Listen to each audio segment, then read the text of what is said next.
in the KVCC Food Innovation Center seed garden. We've planted this garden today. It's near the end of June, June 22nd, I think.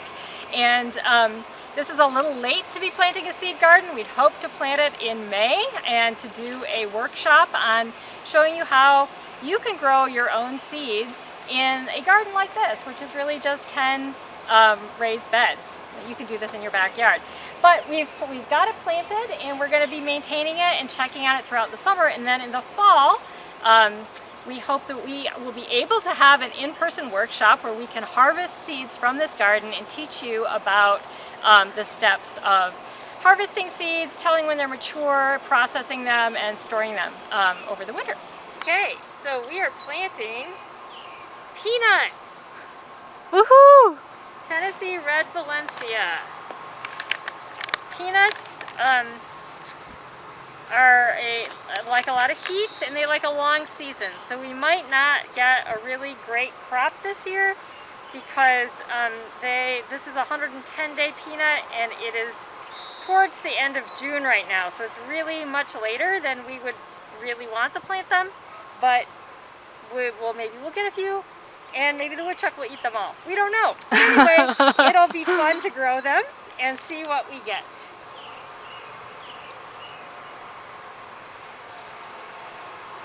What are we planting them next to? So on this side of them, we have some, they're already planted, we have some bush beans called Provider.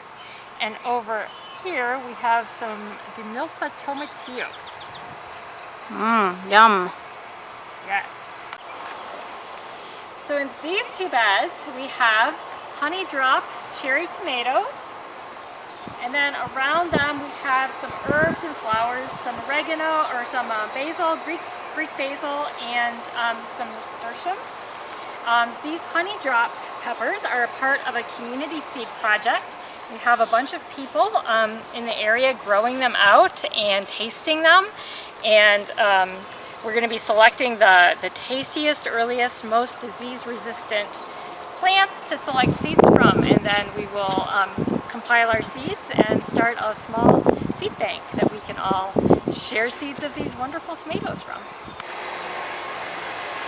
So in this bed, we have planted 4 different types of beans.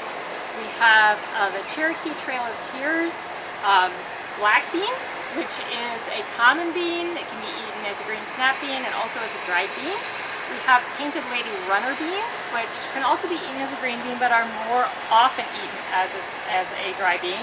And Potawatomi lima beans, which are also can be eaten as a green shell bean, but also a dried bean.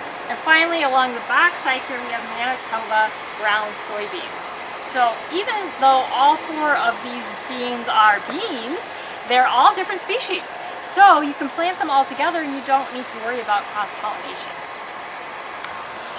Okay, in this bed we have some okra, and we also have some red Macedonian peppers. Alright, here we have some diamond eggplants. This is a really nice, prolific early eggplant.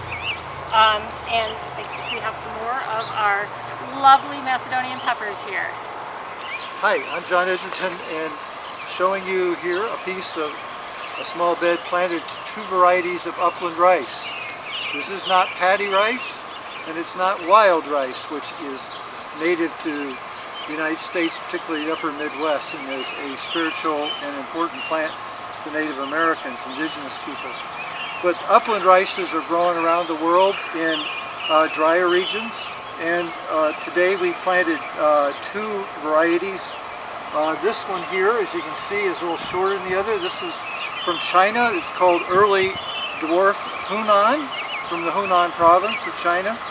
And this one is Early Red Satyajar from India. It's a red brand rice.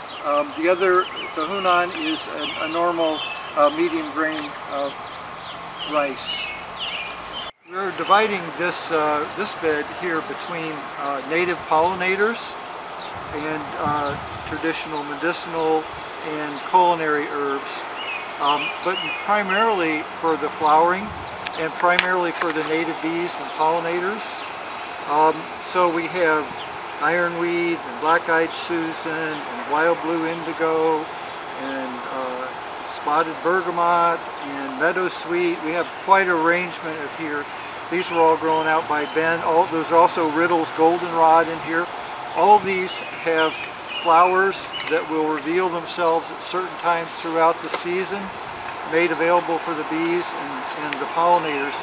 And in the context of this garden, those pollinators will not only help pollinate our plants, but the various wasps and other things that come in, they will take care of a lot of the enemies of some of our vegetables here. So this type of thing integrated into a garden is real important. So we're going to try to train our cucumbers here to be vertical instead of sprawling across the ground. And by creating a vertical environment, we save space for other things. If we allowed these cucumbers to sprawl, they would take up this whole bed, run over the side. Instead, we're going to let them go up. And this is a technique that could be applied with a lot of things, like growing pole beans instead of bush beans, or growing muskmelons or even squash up these trellises. Ideally, these plants would be smaller, and they'd be planted right under the trellis. And as you can see, they have their own little tendrils they'll send out and wrap around this. We're helping them out a little bit today because they're already a little bit big. But this one's a little smaller. It may take off and it may not. It may come down. As you can see, they hang up in there pretty well. So, but normally they would climb themselves with a little urging. Sometimes they want to do their own thing. This one's a little smaller, so we'll just kind of drape it here and leave it, and hopefully it'll go where it needs to go. Okay. So these are the tendrils that will wrap around the trellis and grip the plant. The cucumbers will continue to kind of follow up on the trellis, and every once in a while they'll decide to get errant and grow out this way, and all you need to do is tuck them back in, and a day or so they'll be clinging around the trellis again. Okay, so I'm going to demonstrate a technique of trellising tomatoes. It's called a basket weave. I've also heard it called a Florida weave. I don't know why. Maybe somebody in Florida invented it. But we've got, you can see we've just planted these tomatoes. They're really big. They're going to fall over. So what we've done is we've got 2 posts in on either end of this bed. And then I'm going to take this twine, tie it around the first post. And then I'm just going to weave it around my tomato plant. So I'm going to go on this side of this tomato plant, and then I'm going to go on the opposite side of this plant, and then I'm going to go again on the back side here of this plant. Then I'm going to wrap my twine around my post. I'm going to pull it pretty tight a couple times to make sure it's secure. And then I'm going to go back, but on the opposite side of the tomatoes, so they're sandwiched in between the string. So now I'm going to go on the front side of this plant, the back side of this plant, and then again on the front side of this plant, there, and then I'm going to tie it off on the post. You should also close your knife after you do that.